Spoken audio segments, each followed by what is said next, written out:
नमस्कार। आज हम डेरियस फॉरोक्स की किताब डू इट टुडे पर आधारित एक समीक्षा पर थोड़ी गहराई से बात करेंगे। ये उन लोगों के लिए मुझे लगता है काफी दिलचस्प हो सकती है जो अक्सर खुद को पाते हैं जरूरी काम टालते हुए। हम सब ने कभी ना कभी ये सोचा ही होगा, अरे यार ये काम कल कर लूंगा, है ना। तो ये जो कल पर टालने की आदत है जिसे प्रोक्रेस्टिनेशन कहते हैं, ये समीक्षा उसी को समझने और उससे निपटने के तरीकों पर केंद्रित है। तो आज हम इसी समीक्षा को थोड़ा खंगालेंगे, देखते हैं इसमें क्या खास है। हमारा इरादा साफ है, इस समीक्षा से निकले जो मुख्य आइडियाज हैं, जो रणनीतियां हैं, उन्हें ठीक से समझें। वो तरीके जो टालमटोल पर काबू पाने में, फोकस बढ़ाने में और शायद जीवन में थोड़ी और सार्थकता या कहें कि मकसद लाने में मददगार हो सकते हैं। अच्छा, ये जो लेखक हैं डेरियस फॉरोक्स, जिनकी किताब पर यह समीक्षा आधारित है, ये एक लेखक और उद्यमी हैं और उनका काम ज्यादातर प्रोडक्टिविटी, आदतें बनाने, पर्सनल ग्रोथ, इन चीजों के आसपास घूमता है। समीक्षा के हिसाब से डू इट टुडे कोई बहुत भारी भरकम फिलॉसफी वाली किताब नहीं है, नहीं, बल्कि एक सीधी सादी प्रैक्टिकल गाइड है। ये सिर्फ गधों की तरह मेहनत करने को नहीं कहती, बल्कि स्मार्ट तरीके से काम करने, अपनी एनर्जी को मैनेज करने और एक उद्देश्य के साथ जीने पर जोर देती है। तो इस समीक्षा का निचोड़ अगर एक लाइन में कहना हो तो वो ये: काम शुरू करने के लिए किसी सही समय का इंतजार करना बंद कर दें, क्योंकि वो शायद कभी आता ही नहीं। आज ही शुरू करें, जो है जैसा है उसी से। ये एक दिलचस्प शुरुआती बिंदु है। समीक्षा बिल्कुल साफ कहती है कि प्रोक्रेस्टिनेशन मतलब टालमटोल हमारी ग्रोथ का सबसे बड़ा दुश्मन है और इसे हराने का सबसे असरदार तरीका है फौरन एक्शन लेना। एक्शन। सुनने में ये बड़ा आसान लगता है, पर समीक्षा इशारा करती है कि ये सिर्फ आलस नहीं है। इसके पीछे की वजह वो शायद ज्यादा गहरी हो सकती हैं। हम अक्सर सोचते हैं ये बस विल पावर की कमी है, पर शायद मामला कुछ और है। हाँ, बिल्कुल। और यहीं से समीक्षा के जरिए हमें जो सीखने को मिलता है वो शुरू होता है। चलिए, पहली और शायद थोड़ी चौंकाने वाली बात पर आते हैं जो इस समीक्षा में उठाई गई है। वो ये कि टालमटोल असल में डर का एक रूप है। डर? अच्छा। हाँ, मुझे भी ये बात थोड़ी अलग लगी, क्योंकि हम तो सोचते हैं कि काम बोरिंग है या मुश्किल है, इसलिए टालते हैं। पर समीक्षा कहती है नहीं, असली वजह है फेल होने का डर। या फिर काम के दौरान जो दिक्कतें आएंगी, जो असुविधा होगी, उसका डर। और किताब का सुझाव है, जैसा समीक्षा बताती है, कि परफेक्शन की चिंता छोड़ो, बस काम शुरू कर दो, एक्शन पर फोकस। ये वाकई सोचने वाली बात है। डर को टालमटोल की जड़ बताना ये एक अलग ही नजरिया है। और समीक्षा का ये कहना कि डर को पहचानना ही उसे काबू करने का पहला कदम है, ये मनोवैज्ञानिक तौर पर बहुत मायने रखता है। हाँ। और फिर ये सुझाव कि नतीजे की परवाह किए बिना सिर्फ एक्शन पर फोकस करो, ये शायद उस डर की पकड़ को ढीला करने का एक तरीका है। जब सारा ध्यान करने पर होता है तो क्या होगा अगर वाला डर शायद कमजोर पड़ जाता है। बिल्कुल। पर क्या समीक्षा ये भी बताती है कि ये डर आता कहाँ से है, या बस इतना कि पहचानो और एक्शन लो? देखिए, समीक्षा इस पर ज्यादा गहराई में नहीं जाती कि डर की जड़ क्या है। उसका फोकस ज्यादा इस बात पर है कि देखो, डर है, इसे मानो और एक्शन से इसका सामना करो। हो सकता है किताब में ज्यादा विस्तार हो, पर समीक्षा का जोर प्रैक्टिकल कदम पर है। अच्छा, और यही से दूसरा सबक जुड़ता है, सिर्फ उन चीजों पर ध्यान केंद्रित करें जो वास्तव में जरूरी हैं। समीक्षा के अनुसार किताब ये लंबी चौड़ी टू डू लिस्ट बनाने के सख्त खिलाफ है। हाँ, वो तो आजकल फैशन बन गया है, बीसीओ काम लिख लेना। सही कह रहे हैं। इसके बजाय किताब कहती है, दिन की वो टॉप 3 प्राथमिकताएं चुनो जिनसे सच में कुछ हासिल होगा। प्रोडक्टिविटी का मतलब ये नहीं कि हर मिनट बिजी रहो, उसका मतलब है सही काम करो। बिल्कुल, ये कम ही ज्यादा है वाला सिद्धांत है, जिसे हम अक्सर भूल जाते हैं। इसका मतलब है कि हमें न सिर्फ ये चुनना सीखना होगा कि क्या करना है, बल्कि उससे भी ज्यादा जरूरी ये सीखना होगा कि क्या नहीं करना है। हाँ, ये मुश्किल है। अपनी ऊर्जा को बचाना, उसे वहीं लगाना जहां सबसे ज्यादा असर हो। ये प्राथमिकता तय करने और न कहने की हिम्मत जुटाने की बात है। लेकिन यहाँ एक सवाल उठता है, क्या समीक्षा कुछ इशारा करती है कि उन टॉप 3 चीजों को कैसे पहचाने, खासकर जब सब कुछ ही जरूरी लग रहा हो? समीक्षा इस कैसे वाले हिस्से पर ज्यादा डिटेल में नहीं जाती। वो सिद्धांत पर ज्यादा फोकस करती है कि भाई ऐसा करना चाहिए। शायद वो पाठक पर छोड़ देती है कि वो अपने कॉन्टेक्स्ट में ये तय करे। ठीक है। लेकिन ये हमें अगले पॉइंट पर ले आता है, जो मुझे पर्सनली बहुत बहुत महत्वपूर्ण लगता है और जिसे समीक्षा ने काफी उभारा है, ऊर्जा का प्रबंधन समय के प्रबंधन से ज्यादा महत्वपूर्ण ओह, ये बात तो बहुत सही है ना? ये तो हम सब ने महसूस किया होगा।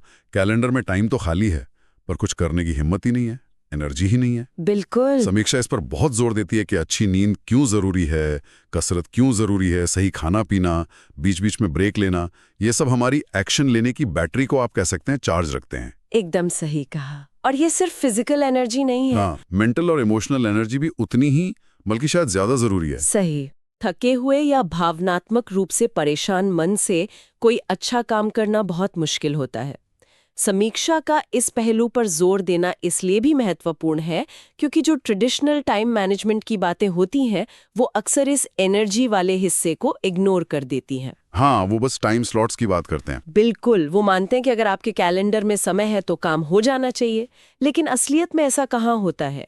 कम एनर्जी का सीधा मतलब है फोकस खराब, गलतियां ज्यादा और हाँ, टालमटोल भी ज्यादा। हाँ, ये एक दुष्चक्र जैसा बन जाता है। थके हो तो टालते हो तो और स्ट्रेस बढ़ता है, जिससे और थकान होती है। खैर, अच्छा, चौथा पार्ट जो समीक्षा हमारे सामने रखती है वो है निरंतरता प्रेरणा से बेहतर है। Consistency over motivation. एग्जैक्टली। हम अक्सर किसी काम को शुरू करने के लिए उस खास मूड या मोटिवेशन या इंस्पिरेशन का इंतजार करते रहते हैं। हाँ, कि आज मन नहीं कर रहा। बिल्कुल। समीक्षा कहती है, भाई इस इंतजार में मत बैठो, ऐसी आदतें बनाओ, ऐसा रूटीन बनाओ जो तुम्हें तब भी आगे बढ़ाए जब तुम्हारा मन ना कर रहा हो या एनर्जी थोड़ी कम हो। ये बहुत ही प्रैक्टिकल सलाह है। आदतें दरअसल प्रेरणा की जरूरत को ही कम कर देती हैं ना? सही। सोचिए, क्या हमें रोज सुबह उठकर दांत ब्रश करने के लिए मोटिवेशन की जरूरत पड़ती है? नहीं, वो तो बस हो जाता है। हाँ, क्योंकि वो आदत बन चुकी है। तो समीक्षा का ये कहना कि आदतें बनाने पर फोकस करो, ये टालमटोल से लड़ने का एक ज्यादा टिकाऊ, सस्टेनेबल तरीका है। प्रेरणा तो आप जानती हैं आती जाती रहती है, आज है कल नहीं, पर आदतें साथ निभाती हैं। यहाँ चुनौती ये हो सकती है कि आदतें बनाना खुद एक मुश्किल काम लग सकता है कई लोगों को। क्या समीक्षा आदतें बनाने के तरीकों पर कुछ रोशनी डालती है? समीक्षा सीधे तौर पे आदत बनाने के कोई स्टेप्स नहीं गिनाती, लेकिन उसका इशारा यही है कि छोटे कदम उठाओ और लगातार करते रहो। अच्छा, छोटे कदम। हाँ, और यही हमें 5वें पार्ट पर लाता है जो इसी से जुड़ा हुआ है। अभी एक्शन लें, बाद में सुधार करें। मतलब एक्ट नाउ, एडिट लेटर। समीक्षा इस बात पर ध्यान खींचती है कि कैसे लोग महीनों बस प्लानिंग में, रिसर्च में और सही मौके के इंतजार में निकाल देते हैं। हाँ, वो परफेक्ट प्लान बनाने के चक्कर में। बिल्कुल। किताब का संदेश है, जैसा समीक्षा बताती है, बस शुरू करो। पहला ड्राफ्ट परफेक्ट नहीं होगा, कोई बात नहीं। पहली कोशिश शायद उतनी अच्छी ना हो, चलेगा। शुरू करने के बाद सुधार की गुंजाइश तो हमेशा होती है। ये परफेक्शनिज्म के जाल से निकलने का रास्ता है। कई बार हम इसलिए शुरू ही नहीं कर पाते क्योंकि हमें लगता है कि हमारे पास अभी पूरी जानकारी नहीं है। हाँ, या पूरी तैयारी नहीं है, या हमारा काम एकदम सही नहीं होगा। ये एकदम सही का भूत ही तो हमें अक्सर रोके रखता है। सही कहा। समीक्षा का ये कहना कि बस शुरू करो, सुनने में जितना आसान है उसे अमल में लाना उतना ही मुश्किल हो सकता है। ये दरअसल इम्परफेक्शन को स्वीकार करने की बात है, प्रक्रिया पर भरोसा करने की बात है। शुरुआत करना मोमेंटम बनाता है। एक बार गाड़ी चल पड़े तो उसे चलाते रहना थोड़ा आसान हो जाता है। बिल्कुल, ये कुछ ऐसा है जैसे अंधेरे में गाड़ी चलाना। आपको पूरी सड़क देखने की जरूरत नहीं होती, बस अगले कुछ मीटर साफ दिख जाएं तो काफी है। वाह, अच्छा उदाहरण है। और अब आते हैं छठे और आखिरी पार्ट पर, जो सुनने में थोड़ा सा विरोधाभासी लग सकता है। वो है अनुशासन से स्वतंत्रता मिलती है। Discipline equals freedom. अच्छा, ये तो उल्टा लगता है। अनुशासन मतलब बंधन। हाँ, आमतौर पे हम यही सोचते हैं, अनुशासन को बंधन समझते हैं, नियमों में जकड़ा हुआ महसूस करते हैं। पर समीक्षा कहती है कि किताब का तर्क कुछ और है। वो ये कि जितना ज्यादा आप अपनी आदतों और प्राथमिकताओं को लेकर अनुशासित होते हैं, उतना ही ज्यादा आप अपने जीवन में स्वतंत्रता महसूस करते हैं। जब आपके जरूरी काम नियंत्रण में होते हैं, टाइम पर हो जाते हैं, तो आपके पास उन चीजों के लिए ज्यादा समय और दिमागी सुकून होता है जो आपको असल में पसंद है। ये नजरिया वाकई सोचने पर मजबूर करता है। अनुशासन को स्वतंत्रता का साधन बताना ये पारंपरिक सोच से बिल्कुल अलग है।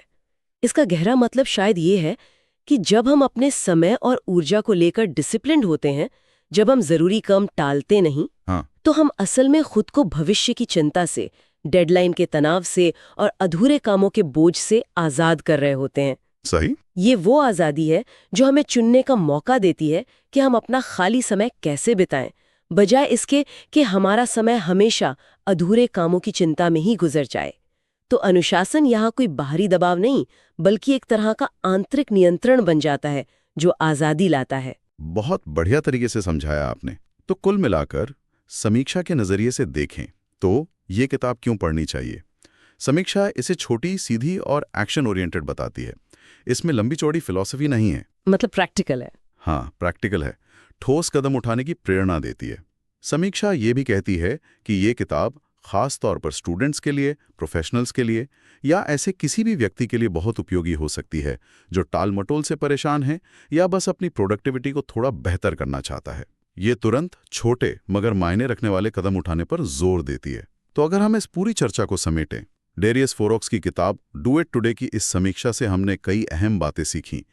जैसे टाल-मटोल अक्सर डर से जुड़ा होता है, असली जरूरी कामों पर फोकस करना चाहिए, समय से ज्यादा अपनी एनर्जी का ध्यान रखना जरूरी है। मोटिवेशन के इंतजार से बेहतर है लगातार आदतें बनाना। परफेक्शन का इंतजार किए बिना बस शुरू कर देना चाहिए। सही। और कैसे अनुशासन असल में हमें ज्यादा स्वतंत्रता देता है। हाँ, ये सारे बिंदु मिलकर एक मजबूत फ्रेमवर्क बनाते हैं। जैसा कि समीक्षा इशारा करती है, ये सिर्फ काम निपटाने की टेक्निक्स नहीं है, ये उससे बढ़कर है। ये एक सोच बदलने की बात है, बहानों की जगह एक्शन को चुनने की सोच। ये अपने समय, अपनी ऊर्जा और अंततः अपने जीवन पर ज्यादा नियंत्रण पाने का एक व्यवहारिक रास्ता सुझाती है। और मुझे लगता है समीक्षा खुद भी इन विचारों को बहुत स्पष्ट और संक्षिप्त तरीके से पेश करती है। बिल्कुल। और समीक्षा का एक केंद्रीय संदेश जो बार बार उभर कर आता है वो बहुत सरल है। शुरुआत आज ही करें, कल पर ना टालें। Do it today. बिल्कुल। और इसी सोच को आगे बढ़ाते हुए शायद इस चर्चा के अंत में एक सवाल सोचने लायक है, वो ये कि ऐसा कौन सा एक छोटा सा, शायद सिर्फ 5 मिनट का कदम है जो किसी ऐसे काम या लक्ष्य से जुड़ा है जिसे टाला जा रहा है और जिसे इस चर्चा को सुनने के बाद अगले कुछ मिनटों या घंटों में उठाया जा सकता है। वो कदम परफेक्ट ना हो, शायद अधूरा लगे, पर जैसा कि समीक्षा ने बार बार कहा, एक्शन लेना, शुरुआत करना ज्यादा जरूरी है। वो एक छोटा सा कदम क्या हो सकता है, सोचने वाली बात है।